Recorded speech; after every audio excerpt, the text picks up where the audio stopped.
I'm Phil Brock. This is Brock and your block, and today we're talking about the origins of beach volleyball. I'm staying with Denny Lennon, and he's part of AAU Volleyball, and is talking to us today about the history of beach volleyball. You come from a long legacy of people on the Westside. Oh, no doubt about it. I mean, that's really a part of our culture on the Westside is beach volleyball, volleyball in general. That's been going on for a long time over here.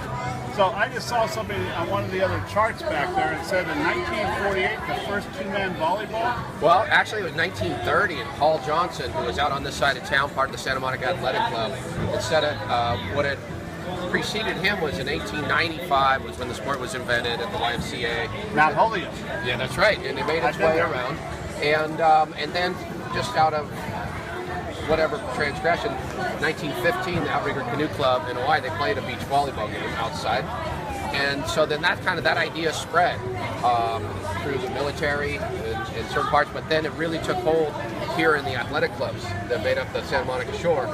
And in one of them, Paul Johnson, he was called the guys in for a 6-on-6, and only 4 of them showed up. So he said, let's play 2-on-2. Lazy volleyball player. Right, and all of a sudden, so that became 1930, became the beginning of 2-on-2 beach volleyball, right behind us. Very cool. So Santa Monica Beach had an integral beginning in this sport, which is now played at our colleges in the area. I know the UCLA volleyball team practices down at the Annenberg Beach House. They do.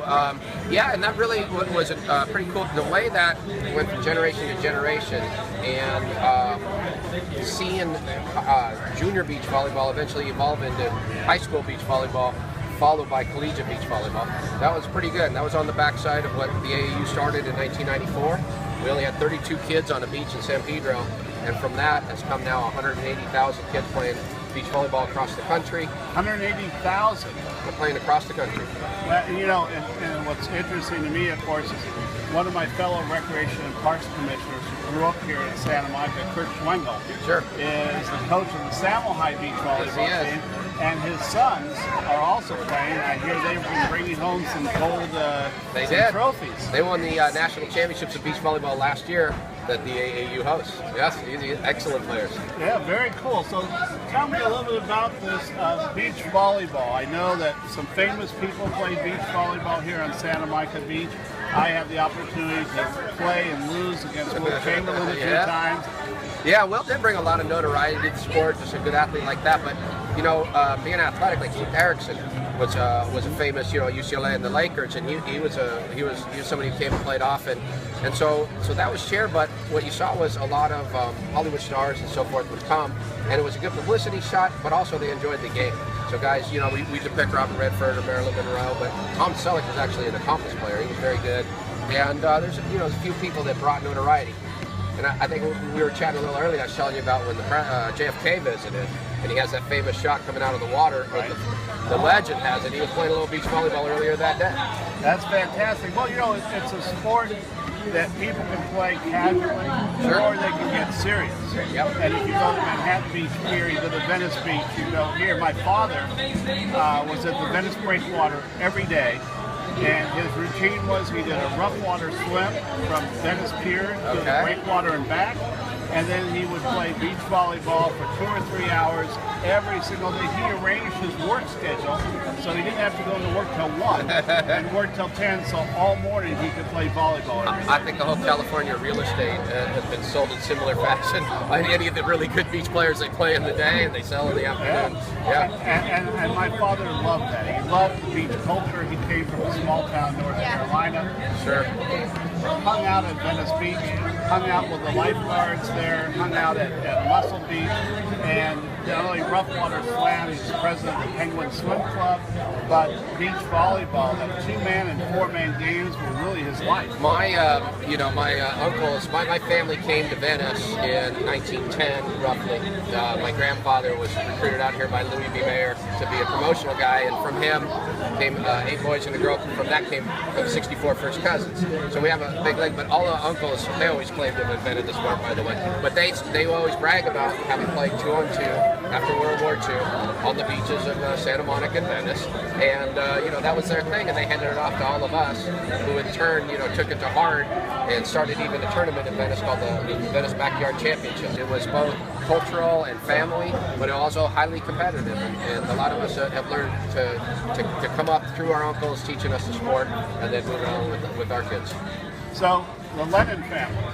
It sounds like you may have been one of the first gangs of Venice. Yeah, it's Irish, tough Irish singers. Watch out if we get this microphone, trouble. So, in addition to that, I know you help run a few volleyball tournaments for youth. Yes, I do. So that's what my partner Gino Grajeda and I started in 1994.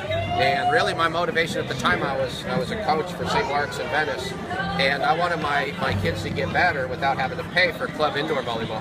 So I said, yeah, you know, I was an announcer on the Women's Pro Beach Tour, so I said, yeah, I'll help, and that's what we did. We started it, and we thought, wow, this is something. And so then we took whatever money we made in Southern California for travel expenses to build the sport around the country, and we built something that leads towards our Junior Olympic Games that we host, and the national championships that have well over 300 teams with over 20 states represented every year in the South Bay of Los Angeles.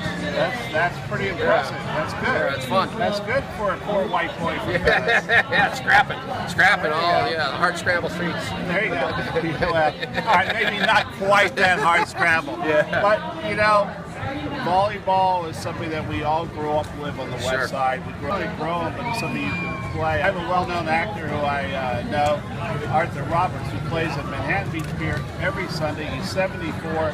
He's out there playing continuously. He says that's the key to him feeling young. Well, you know, there's a less, pounding on the joints when you can play, in the sand. Now, while it's a little more difficult and you're hard, working in there, but it's less wear and tear. Which The hard working for you is good. yeah, that's really good. And I often suggest that some of our elite athletes now that are coming up the ranks, especially girls, they don't have to play a whole club indoor season anymore and take a pounding on their shoulders, hips, and knees, because they can play 3 seasons of beach and then 1 season of indoor for their high school team and still get a great volleyball experience and earn a scholarship if they're elite for college beach volleyball. And so when you add that up, that really, a lot of that came from the shores of Southern California, that ability to play year-round and to make it a legitimate sport, to move it away from just being kind of a sideshow into a legitimate sport. And it's a great thing for us who grew up on the West Side, because if you were in Mount Holyoke, Massachusetts, you weren't playing a lot during the winter. But out here, when I was going to Lincoln and Samelheim, I started the morning. You played tennis in the morning. You went surfing. You followed up with some body surfing. You followed up with volleyball. Yeah, I understood. How fortunate are we that we got to grow up here in Southern California. Let's go over here and look at this for a minute. Will Chamberlain did it as a matter of cross training when he was at the Lakers, and he wasn't a bad player. But Tom Selleck was actually a pretty good player, and I think if you watch some of those Magnum PI episodes, he's playing at the Outrigger Canoe Club, which is what we talked about earlier, where apparently the first game was played. And so that's kind of neat, because he used to play on these shores a lot as well. Very cool. Thank you so much. It's good to talk to you, Denny. My pleasure. When the backyard games get rejuvenated, that I'm going to be... You're the first invite. There you go. I like that. Good to see you. Thank you. For Brock and your block, this has been a great episode about the origins of beach volleyball in Santa Monica. In fact, I'm going to go out to the beach right now and play a little.